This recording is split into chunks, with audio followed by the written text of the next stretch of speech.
அனைவருக்கும் நமஸ்காரம். நாளைக்கு ராகு கேது பயிற்சி நாளைக்கு இரவு இருக்குது. அதனால் இதில் ஒரு குறிப்பிட்ட இப்போ பார்த்தீங்கன்னா மேசத்துக்கு ரொம்ப நல்லா இருக்குது, ரிஷபத்துக்கு நல்லா இருக்குது, மிதுனத்துக்கு நல்லா இருக்குது, கடகத்துக்கு கொஞ்சம் சுமார். அதுக்கு அடுத்து சிம்மத்துக்கு 7ஆம் இடத்துல ராகு, சில நோய் நொடிகள் வரும். அதே மாதிரி கன்னிக்கு 6ஆம் இடத்துல ராகு உட்கார்றாரு, அப்போ சத்ரு உபாதைகள். ஆனால் கன்னிக்கு கேது ஜென்மத்தை விட்டு விலகிறதுனாலையும் 6ல் ராகு இருக்கிறனாலையும் அபிரிதமான வளர்ச்சிகளை கொடுக்கும். அடுத்து துளாராசிக்கு எடுத்துக்கிட்டிங்கன்னா ராகு சனி சேர்ந்துருக்கு 5ஆம் இடத்துல இருக்கிறனால பூர்வீக சொத்துக்களில் உள்ள வில்லங்கங்கள் விவகாரங்கள் எல்லாம் கிளியர் ஆகி அதுக்குண்டான மாற்றங்கள் கிடைக்கும். அதுக்கடுத்து விருச்சக ராசிக்கு எடுத்துக்கிட்டிங்கன்னா விருச்சக ராசிக்கு செவ்வாய் கரெக்டாக இப்போ கடகத்தில் உட்காந்து நீசமாக இருக்கான். அப்போ அவங்களுக்கு தொழில்துறையில் நல்ல ரொம்ப கவனம் செலுத்தணும். அதே மாதிரி போட்டி பொறாமைகள் விருச்சக ராசிக்கு அதிகமாக இருக்கும். 4ஆம் இடத்துல சனி ராகு இருக்குன்னா அவங்க குலதெய்வம் பூர்வீகப்பட்ட குலதெய்வம் இதை கும்பிட்டுட்டு வர்றது நல்லது. ஏதாவது கோயிலுக்கு வேண்டுதல் செலுத்தி பெண்டிங்கில் இருந்தால் அதை போய் செலுத்திடுங்க. அதுக்கடுத்து தனுசு ராசி. தனுசு ராசி குரு 6ல் மறந்துருக்கான். இனமே துரோகி, சொந்தம் விரோதி. அப்போ உறவுகளுக்குள்ள சில பிரச்சனைகள் வரும். அடுத்து மகர ராசி.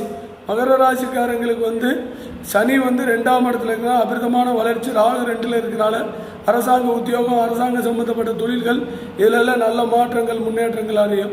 அதே மாதிரி மீனராசிக்கு குரு 12ஆம் இடத்துக்கு போயாச்சு. சரியா, 12ஆம் இடத்துக்கு போகும்போது தனது ஸ்தானத்துக்கு 12ஆம் இடத்துக்கு போயாச்சு. அப்படிங்கும்போது இவங்களுக்கு சுபவரியம் அசுபவரியம் 2 கலந்து நடந்துட்டு இருக்கும். மொத்தத்தில் இந்த விசுவாச வருஷம் மழை நல்லா அதிகமாக மழை பெய்யும். அதே மாதிரி தானியங்கள் நல்ல விளையும். எக்ஸ்போர்ட் பயங்கரமாக ஆகும். இந்தியாவில் பல புதிய திட்டங்கள், புதிய மாற்றங்கள் எல்லாம் வரும். அந்நிய நாடுகளால் சில தீவிரவாதிகளை தூண்டிவிட்டு அதனால் பிரச்சனைகள் வரும். இதுக்கு நாளை மறுநாள், நாளைக்கு இரவு 8 மணிக்கு மேலே ஒரு ஒரு நல்ல முடிவை நம்ம பாரத பிரதமர் கண்டிப்பாக எடுத்து இந்த இந்தியா நாடு பெருமிதை கொள்ளும் அளவுக்கு தீவிரவாதிகளை சுத்தமாக அழிக்கிறதுக்கான வேலைகளை இந்த ராகு நம்மளுக்கு சப்போர்ட்டாக இருந்து பண்ணி கொடுப்பாரு. அதே மாதிரி சனி ராகு சேரும்போது நீர்நிலைகளும் நிரம்பி வழியும். அதே மாதிரி தண்ணி பஞ்சமும் ஒரு சில இடங்களில் இருக்கும். புதிய ஒரு வைரஸ் நோய் உருவாகும். அதனால் நீங்கள் வீட்டில் எப்பயுமே மலவேம்பு, துளசி, இந்த மாதிரி துளசி விதைகள், அதே மாதிரி சப்ஜா விதைகள் இதெல்லாம் வச்சுக்கோங்க. மஞ்சள் பொடி, விரலி மஞ்சள் வச்சுக்கோங்க. வீட்டுக்கு முன்னாடி மஞ்சள் தண்ணி தொளிச்சு விடுங்க.